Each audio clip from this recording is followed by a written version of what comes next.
Welcome to another Krieger Cameras Old World Battle Report. Use the mighty key for tap, then dying. Get to the chariot, now!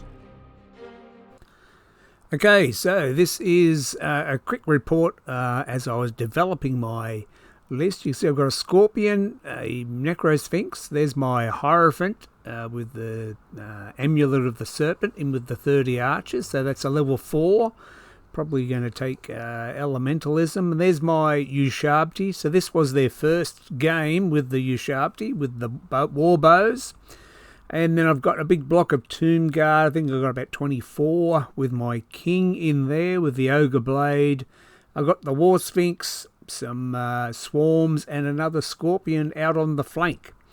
So this was from a couple of weeks ago as I was developing my army for a 1750 point tournament. So you can have a look at those reports previously. So playing against Chaos, he's got a Chariot out on the right flank, and there's some Forsaken of Slaanesh. I think he's using some Blight King models in that unit. He's also got some 3D prints in there as well, I think. And there's another unit of Forsaken. I think that's a Khorne Giant Spawn. Then he's got a level 4, I think, in there, and an Exalted Champion in his big block of warriors. I think there might be Nurgle warriors, so we've got to reroll 6s to hit them. A unit of 4 Spawn. He's still persisting with the Spawn. Sometimes they do okay. Giant Slaanesh Spawn and 4 Dragon Ogres out on the right flank. Right, so turn 1, I just shuffled forward and did a little bit of shooting. So didn't do many wounds. I tried to put some wounds on the spawns, etc. But I didn't do much. And it was probably a bit of a mistake here, 20/20 hindsight, to move the archers up. And then in his turn, he's just buffing up. He's got, I think, Demonology for Steed of Shadows and so on. And he's just going to move up. So the Chariot will move up the right flank, and all the Forsaken will move up. And I'm not sure if this turn or next turn that he's going to Steed of Shadows the infantry up. And the Dragon Ogres are going to move up and force the issue on the left flank, on my right flank there.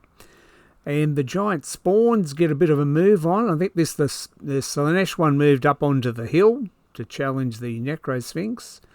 And the other Spawn, he's gone right up here. So he's going to get charged by the War Sphinx. So I'm giving the War Sphinx its last chance to perform before it gets replaced with the Necrosphinx. His Chariot sneaking up around the corner versus my Scorpion. That's pretty much it for turn 1. Alright, so we move into turn 2, and I'm going to get a couple of charges off here. Turn 2, the Scorpion's going in, the War Sphinx is going into his Giant Spawn of Khorne, I think it is that one.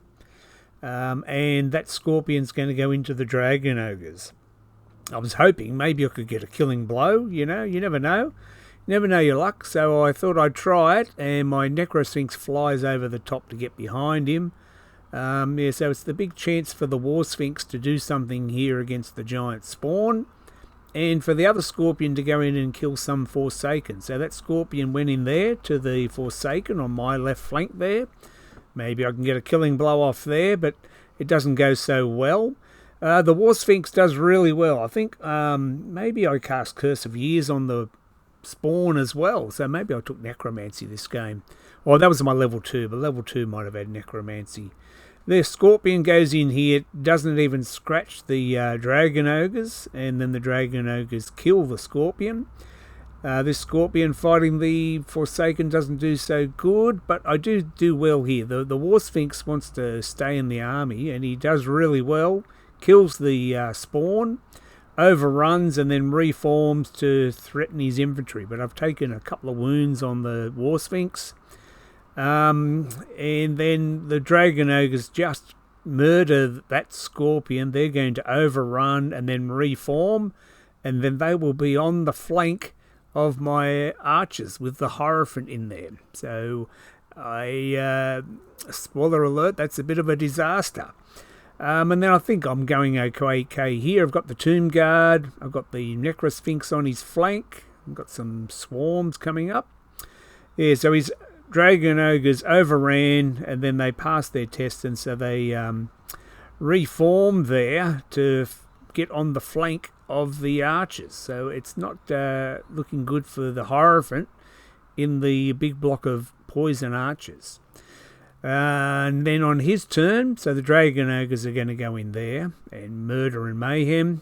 And he's going to do just buffing up the warriors.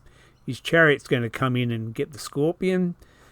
His warriors are going to go into the War Sphinx, and the Forsaken are going to charge the Tomb Guard.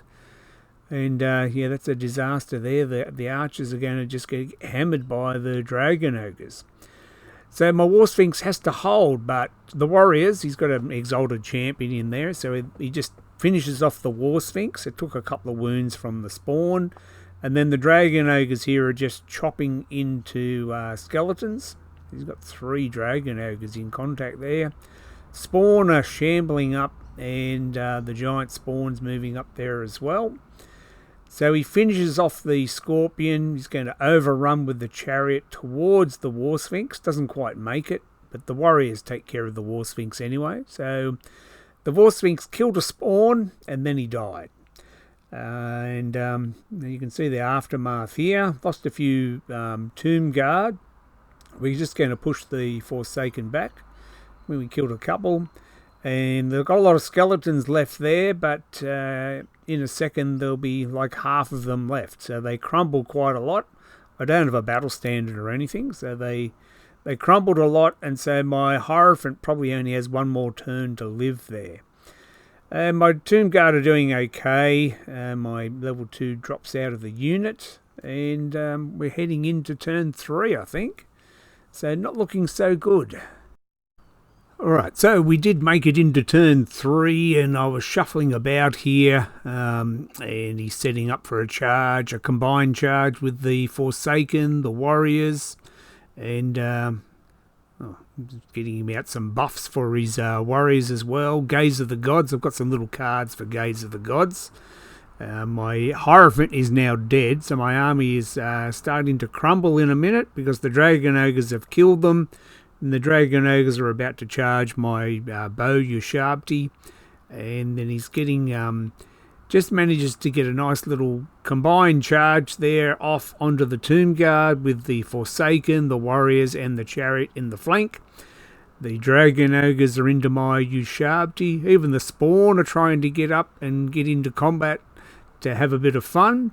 My Necrosphinx is flying around the back of his army, not doing anything, so I didn't use him very well.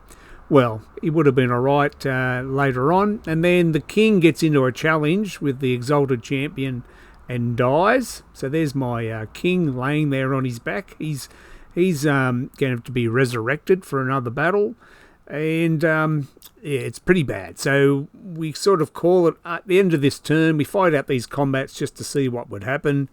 And then the Ushabti are gone, and my Necrosphinx are still watching from the back of the table there. So there was the demise of the King, and once the Hierophant got outflanked, so I'll have to be careful with that. But I hadn't had him out for a couple of months, so I was trying out a different configuration, and the War Sphinx did okay, but I do actually get myself a second Necrosphinx because being able to fly is something that's pretty good in a Tomb King's army. The rest of it's slow and shuffling. You get a lot of reserve move stuff, but it's good to have something flying. So you learn from your mistakes. So we'll come back. I've got another report coming up where I try a different configuration before. So this was 2,000 points. So this is before I had to trim it down to 1,750 for the tournament I went to, which I've got those battle reports up there now already. So just for completeness, I just thought I'd better add these reports and see where the army came from. And the big takeout for me from this battle was my Hierophant on foot in a unit of archers is a bit risky. You could make a mistake like I did, or you just have someone with fast moving troops can get in there and pin the Hierophant down or kill him. So I have to rethink that. So you'll see in the next battle what I do with the Hierophant. And then you can see in my other reports, I've end up putting the Hierophant on a dragon, on a bone dragon. Even though it's only toughness 5, it just gives you mobility and survivability. nothing worse than your army starting to crumble because your Hierophant's dead. You have to be very clever to keep him alive. Anyway, that was the end of the king. So thanks for watching. Stay tuned for the next disaster. Okay, bye for now. Thanks for watching another Creaky Gamers production. We hope it wasn't too bad.